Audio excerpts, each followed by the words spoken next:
স্বৈরাচার সরকার আওয়ামী লীগকে নিষিদ্ধ করা নিয়ে আইন উপদেষ্টা আসিফ নজরুল সাহেব কি বলতে আছে একটু শুনে যান। পরিষদের এক বিশেষ সভা অনুষ্ঠিত হয়। সভায় আন্তর্জাতিক অপরাধ ট্রাইব্যুনাল আইনের সংশোধনী অনুমোদিত হয়েছে।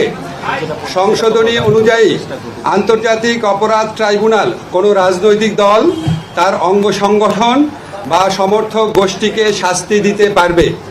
উপদেষ্টা পরিষদের বৈঠকে আন্তর্জাতিক অপরাধ ট্রাইব্যুনালে বাংলাদেশের আওয়ামী লীগ ও তার নেতাদের বিচার কার্য সম্পন্ন না হওয়া পর্যন্ত দেশের নিরাপত্তা ও সার্বভৌমত্ব রক্ষা, জুলাই আন্দোলনের নেতাকর্মীদের নিরাপত্তা এবং আন্তর্জাতিক অপরাধ ট্রাইব্যুনালের বাদী ও সাক্ষীদের সুরক্ষার জন্য সন্ত্রাস বিরোধী আইনের অধীনে সাইবার স্পেস সহ আওয়ামী লীগের যাবতীয় কার্যক্রম নিষিদ্ধ করার সিদ্ধান্ত গ্রহণ করা হয়েছে।